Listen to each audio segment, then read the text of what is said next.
The movie opens in a freezing, shadowy corner of Moscow. An American operative is wrapping up a shady deal with a contact. She's ice cold, speaking only English, demanding payment in US dollars. Rubles are worthless right now. She gives the cleaner exactly 5 minutes to finish off and vanish, because safety can't be guaranteed anymore. While the contact scrambles, the operative runs into the vault, urgently selecting sensitive files, muttering, "Come on, hurry up." Then, boom, a loud alarm screams. Security breach. She realizes she left traces by killing the security officer. Cursing under her breath, she bolts into the dark streets, sirens closing in behind her. We cut to a remote computer somewhere else activating on its own. A secret video message starts playing. The voice on the video is calm but fierce. "To all remaining interns, we are family." It's a wake-up call. The speaker talks about how the internship program turned kids into weapons, how it supposedly ended years ago when the director went rogue and died, but copies popped up elsewhere like in Russia and those failed too. Now someone has just pulled off an impossible hack, breaching FSB headquarters in Moscow and stealing the hidden locations of the surviving interns. That someone goes by the codename Catalyst. We shift to CIA headquarters. A high-ranking officer named Janice Dalton is watching that same video. She's stone-faced, but you can tell something personal is hitting her hard. She turns to a seasoned agent and asks what he knows about the internship. He lays it out. It was a black ops program that took orphaned or abandoned children, trained them from a young age into elite killers and spies. Officially shut down but clearly not dead.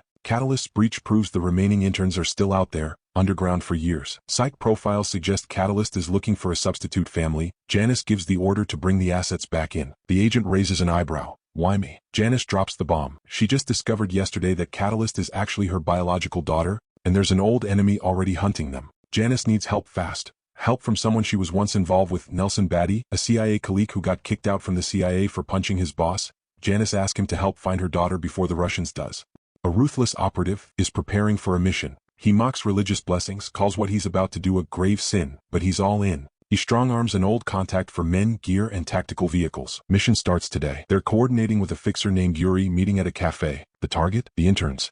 Meanwhile, the surviving interns start coming out of hiding. We meet them one by one in a safe house diner, pretending to be regular customers while the tension crackles. There's Apothecary, a sharp 18-year-old herbalist who looks sweet but poisons people for fun. Dagger, a knife-obsessed speed demon. Rubicon, Italian-trained, mysterious past. Caliber, heavy firepower guy. Analyst, money-laundering genius with perfect hearing. And the leader pulling them together, Keloe, code-name Catalyst, who delivers a heartfelt speech. The internship stole our childhoods, turned us into weapons. But this crew right here? This is the only real family I've ever had. They toast, share dark stories from their past missions, laugh nervously, serve tea. It feels like found family, but danger is already circling. Enter Nelson Batty. He storms into a gritty restaurant looking for a notorious contact named Vlad. The host stonewalls him, kitchen's closed, no Vlad here. Nelson sees through the lie, starts a fight, leaves a message. Tell Vlad he'll want to talk. Outside, he hijacks a car, classic Nelson chaos, and soon runs into his old rival, Vlad Chenkov himself. These two have history, bad blood. Vlad claims he's just finishing a favor. Nelson tells him the game is on. The interns are on the move, following Catalyst's escape plan,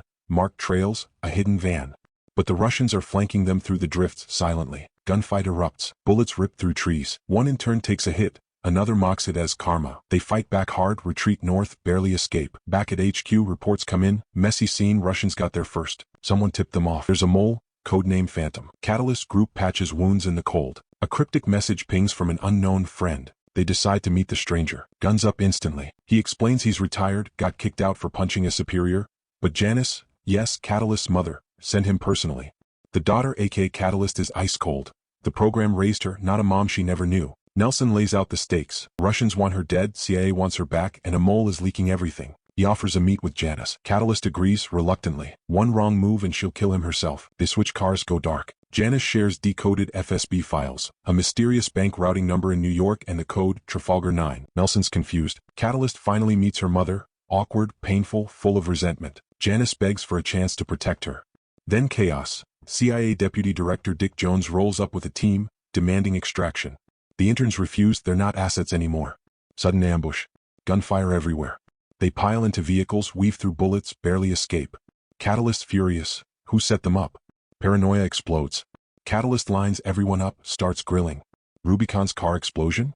Apothecary's tea? Dagger's constant gaming texts? Analyst's Russian gambling ties? Caliber's bag mix-up? Phones come out. Leaked messages found. Airbnb location, meeting coordinates. The trail points to the analyst. He denies, deflects, but Caliber shoots him. They dig a grave in the snow and bury him. One source of intel gone. Now the puzzle. Trafalgar 9. Catalyst hits the streets, asks around old sites. A worker remembers, it's an ancient phone exchange prefix, letters to numbers, translates to an abandoned uptown bank branch. But records show it's been vacant for a decade, yet pulling massive power bills. Hidden facility. They gear up, cut power to blind surveillance, find a secret staircase to the basement. Old security bypassed easy. Inside, monitors watching them. Trap springs, lock seal, sedative gas floods. Catalyst yells, hold your breath. Old training pays off. On the screens, the rogue CIA agent appears, alive, smug. He's Phantom. Reveals the twisted truth. Dick Jones and rogue elements rebooted the program. New generation of child interns down there, raised together, flaws engineered out, meant to be the perfect weapons. The originals were just prototypes. Catalyst at gunpoint demands the kids released. Rogue CIA laughs, they're assets not children. Janice and remaining team breach from another angle. Guns blaze. Dick Jones taunts Nelson, shoot me. He resists the urge, cuffs him instead, prison's worse. The rogue program is exposed. Officials step in, kids placed under strict protection, no more Black Ops torture. Janice takes charge, asks Nelson to stay on. He agrees. Catalyst softens, wants the kids to have normal lives, parties, even dates. Mother-daughter reconciliation starts slow, we'll fix this together. Final scene twist, Russian handlers praise her patience and loyalty. Success in your new role. She smiles. So it turns out the Russian mole was the Janice and her daughter was in on it the whole time. They were working hand in hand with the Russians to infiltrate the CIA. And that's The Internship, a brutal, emotional roller coaster about stolen childhoods, found family, betrayal, and one hell of a basement raid.